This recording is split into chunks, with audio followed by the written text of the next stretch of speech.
Bonjour les amis, bienvenue dans ce nouvel épisode de notre podcast. Là, on va parler d'une situation qui fait beaucoup de mal actuellement, qui est le problème du scammer.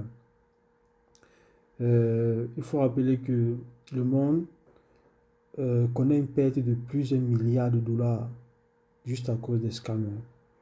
Les scammers sont des gens qui volent de l'argent sur Internet.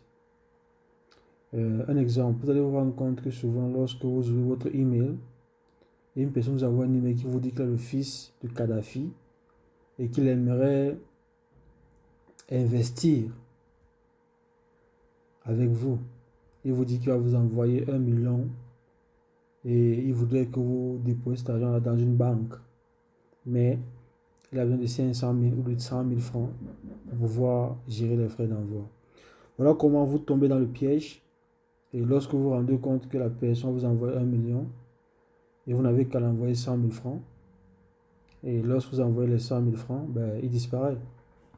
C'est dû à quoi? C'est dû au fait que il ne faut pas faire confiance à n'importe qui sur Internet. Ce n'est pas tout le monde sur Internet qui a des bonnes intentions envers vous.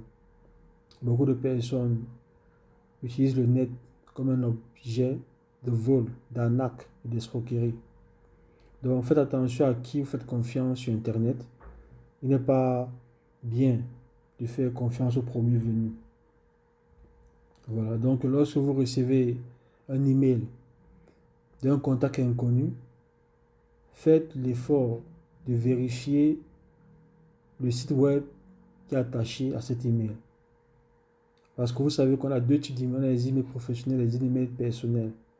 Un email personnel est un email qui finit par outlook.com ou bien yahoo.com ou bien yahoo.fr ou alors live.fr ou alors gmail.fr. En fait, c'est un email qui est composé du nom, l'identifiant de la personne, arrobas, et la fin de l'email contient le nom du serveur. Il y a aussi les emails professionnels qui sont le plus souvent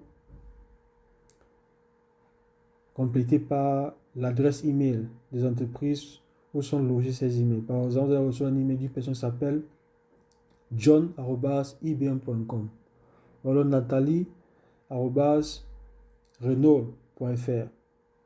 En fait, lorsque vous recevez un email, par exemple, d'un email professionnel, faites attention à bien vérifier le site web qui est attaché à cet email. Parce que le plus souvent, ces gens, qu'est-ce qu'ils font? Ils vont créer un email qui ressemble à celui d'un email de confiance. Disons que le site du ministère de la Défense est midef.cm. Il va t'envoyer un email sur le nom de georges@midef.net. Au lieu de .fr, il envoie .net. Ou bien s'il envoie georges@mindef.cm, il met F, il met deux F à la place de un F. Donc si vous n'êtes pas vigilant, par inadvertance, vous pouvez croire que cet email vient vraiment du ministère de la Défense. Pourtant, c'est un escroqueur, c'est un escroc qui essaie de vous prendre de l'argent. Donc il faut prendre beaucoup de temps à vérifier l'identité de l'email que vous envoie l'email.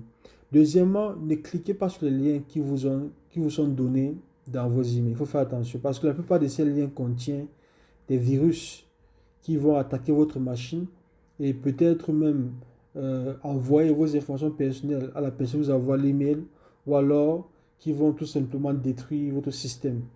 Donc ne cliquez pas sur des liens des personnes inconnues, bien même que vous ayez des gens que vous connaissez qui vous envoient des emails, il faut vérifier chez la personne si c'est elle qui vous l'a fait. On envoie peut-être un message ou un appel lui demandant si elle vous envoie un email avant de cliquer sur quelconque lien ou effectuer un quelconque téléchargement.